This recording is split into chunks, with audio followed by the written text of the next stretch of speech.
ಮೋಸ ಹೋಗೋರು ಎಲ್ಲಿ ತನಕ ಇರ್ತಾರೋ ಮೋಸ ಮಾಡೋರು ಕೂಡ ಅಲ್ಲಿ ತನಕ ಇದ್ದೇ ಇರ್ತಾರೆ ಅನ್ನುವಂಥ ಮಾತಿಗೆ ಇವತ್ತು ನಾವು ಹೇಳ್ತಾ ಇರುವಂತಹ ಘಟನೆ ಅದಕ್ಕೆ ಸಾಕ್ಷಿ ಆಗ್ತಾ ಇದೆ.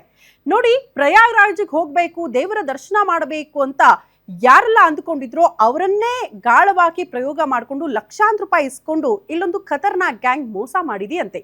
ಈ ಕುರಿತ ಒಂದು ರಿಪೋರ್ಟ್ ಇದೆ, ಬನ್ನಿ ನೋಡ್ಕೊಂಡು ಬರೋಣ.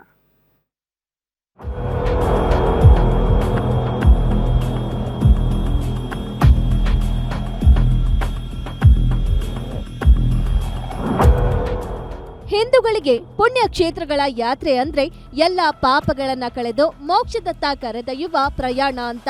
ಅಂತಹ ಪುಣ್ಯ ಯಾತ್ರೆಗಳ ಹೆಸರಲ್ಲೇ ಕೆಲ ವಂಚಕರು ಭಕ್ತರ ಬಳಿ ಲಕ್ಷ ದೋಚಿ ಎಸ್ಕೇಪ್ ಆಗಿದ್ದಾರೆ. ಉತ್ತರ ಪ್ರದೇಶದ ಪ್ರಯಾಗ್ರಾಜ್ ಯಾತ್ರೆಗೆ ವಿಜಯಪುರದ ನಿವಾಸಿ ಹನುಮಂತ ತಳವಾರ ಅವರು ಆನ್ಲೈನ್ ನಲ್ಲಿ ಜೆಟ್ ಸರ್ವೆ ಆವಿಷನ್ ಪ್ರೈವೇಟ್ ಲಿಮಿಟೆಡ್ ಎಂಬ ವೆಬ್ಸೈಟ್ ನಲ್ಲಿ ಟಿಕೆಟ್ ಬುಕ್ ಮಾಡಿದ್ದಾರೆ. ಒಂದು ಟಿಕೆಟ್ಗೆ 1,08,000ದಷ್ಟು, ಉಳಿಯುವ ವ್ಯವಸ್ಥೆಗಂತ 1,21,000. ಹೀಗೆ ಇವರಿಂದ ಒಟ್ಟು 4 ಲಕ್ಷಕ್ಕೂ ಹೆಚ್ಚು ಹಣ ಪಡೆದು ವಂಚಿಸಿದ್ದಾರೆ. ನಾವೇನು ಮಾಡಿದ್ವಿ, ಹೆಲಿಕಾಪ್ಟರ್ ಬುಕ್ ಮಾಡ್ಬೇಕಂತ ವಿಚಾರ ಮಾಡಿದ್ವಿ ಸರ್. ಹೆಂಗೆ ಮಾಡಿದ್ದೀವಪ್ಪ ಅಂದರೆ, ಈ ಸೋಷಿಯಲ್ ಮೀಡಿಯಾಗಳಲ್ಲಿ ಯಾವುದೋ ಒಂದು ವೆಬ್ಸೈಟ್ ಬಂತು, ಈ ಹೆಲಿಕಾಪ್ಟರ್ ಅವೈಲೇಬಲ್ ಇದೆ, ಹೆಲಿಕಾಪ್ಟರ್ ಮುಖಾಂತರ ನೀವು ಎಲ್ಲ ಕಡೆ ಸುತ್ತಾಡಬಹುದು ಅಂತ ಹೇಳಿದರು ಸರ್. ಅವರು ಹೇಳಿದ ತಕ್ಷಣ ನಾವು 4 ರಿಂದ 5 ಜನ ಸೇರ್ಕೊಂಡಿದ್ವಿ.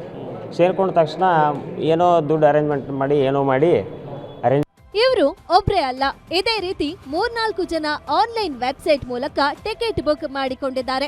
ಹಣ ಟ್ರಾನ್ಸ್ಫರ್ ಆಗೋವರೆಗೂ ನೈಸ್ ಆಗಿ ಮಾತಾಡಿ ಹಣ ಬರ್ತಿದ್ದಂತೆ ಯಾವುದೇ ರೆಸ್ಪಾನ್ಸ್ ಕೊಡದೆ ಗಪ್ಚುಪ್ ಆಗಿದ್ದಾರೆ ವಂಚಕರು. ಎಷ್ಟು ಬಾರಿ ಕರೆ ಮಾಡಿದ್ರು ಉತ್ತರವಿಲ್ಲದ ಕಾರಣ ವಂಚನೆಗೆ ಒಳಗಾದವರು ಠಾಣೆ ಮೆಟ್ಟಿಲೇರಿದ್ರು. ಕೂಡಲೇ ಫೀಲ್ಡ್ಗಿಳಿದ ಪೊಲೀಸರು ಆರೋಪಿಗಳ ಬ್ಯಾಂಕ್ ಖಾತೆಗಳನ್ನ ಫ್ರೀಸ್ ಮಾಡಿ ದೂರುದಾರರಿಗೆ ಹಣವನ್ನ ರೀಫಂಡ್ ಮಾಡಿಸಿದ್ದಾರೆ. ಇವರು ಮೊನ್ನೆ ನಡೆದಂಥ ಕುಂಭಮೇಳಕ್ಕೆ ಹೋಗಬೇಕು ಅಂತಂತ ಹೇಳಿ ಪ್ರಯಾಗ್ರಾಜ್ನಿಂದ ಕುಂಭಮೇಳಕ್ಕೆ ಹೆಲಿಕಾಪ್ಟರ್ ರೇಡು ಬುಕ್ ಮಾಡಿರ್ತಾರೆ. ಸೊ ನಾವು ಆನ್ಲೈನಲ್ಲಿ ಎಲ್ಲ ಬುಕ್ ಮಾಡಿಬಿಡ್ತೀವಿ. ಹೆಲಿಕಾಪ್ಟರ್ ರೇಡ್ ಬುಕ್ ಮಾಡ್ತಾರೆ, ಪ್ರಯಾಗ್ರಾಜಿಗೆ ಹೋಗಿ ಫ್ಲೈಟಲ್ಲಿ ಇಳಿತಾರೆ. ಪ್ರಯಾಗ್ರಾಜ್ನಿಂದ ಕುಂಭಮೇಳಕ್ಕೆ ಹೆಲಿಕಾಪ್ಟರ್ ಇಲ್ಲ, ಬಟ್ ಆನ್ಲೈನ್ ಪೇಮೆಂಟ್ ಆಗಿದೆ. ಸೊ ಆ ಹಿನ್ನೆಲೆಯಲ್ಲಿ ಆ ವ್ಯಕ್ತಿ ಸುಮಾರು 4,08,000 ರೂಪಾಯಿನ ಕಳ್ಕೊಂಡಿದ್ರು. ಅದನ್ನು ಸಂಪೂರ್ಣವಾದಂಥ ರಿಕವರಿಯನ್ನು ನಮ್ಮ ಸೈಬರ್ ಪೊಲೀಸ್ನವರು ಮಾಡಿದ್ದಾರೆ. ಒಟ್ನಲ್ಲಿ ಮೋಸ ಹೋಗುವವರು ಎಲ್ಲಿವರೆಗೆ ಇರ್ತಾರೋ ಅಲ್ಲಿವರೆಗೂ ಮೋಸ ಮಾಡೋರು ಇದ್ದೇ ಇರ್ತಾರೆ ಎಂಬುದಕ್ಕೆ ಈ ಪ್ರಕರಣನೇ ಸಾಕ್ಷಿ. ಇನ್ನಾದ್ರೂ ಜನ ಮಾಡೋ ಕೆಲಸದ ಬಗ್ಗೆ ಯೋಚಿಸಿ ಹೆಜ್ಜೆ ಇಡೋದು ಒಳಿತು. Deepak Shinde, guarantee news, Vijayapura.